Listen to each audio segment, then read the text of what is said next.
area, including much of northeast Oklahoma. Today, cloudy with snow and freezing rain likely this morning. Then partly sunny this afternoon. Patchy blowing snow.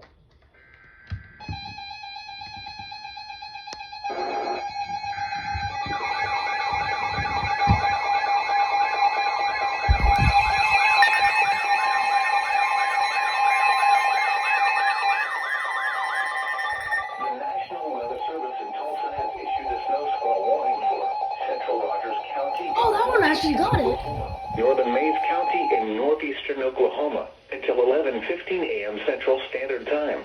That is still At activated. 10:08 a.m. Central Standard Time, a dangerous snow squall was located along the line extending from near Chelsea to 4 miles northwest of Claremore, moving southeast at 45 miles per hour.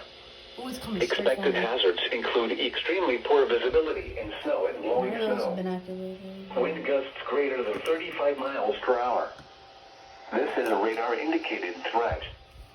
The following impacts are expected. I plugged this one in the last second. This includes Interstate 44 between mile markers 244 I got the and batteries charging. 272. Locations impacted include Claremore, Pryor Creek, Shoto, Chelsea, Inola, I saw this Foyle, Pensacola, and was Kiowa, wondering why I hadn't activated it, so I grabbed my phone because it was on the charger. Or delaying Here's my travel cat. until the snow squall passes your location. And yeah, If you must travel, Epic. use extra I don't know why this caution one and didn't allow go off. extra time. Rapid changes in visibility and slick road conditions may lead to accidents. Reduce your speed and turn on headlights. During snow squalls, the visibility may suddenly drop to near zero in whiteout conditions.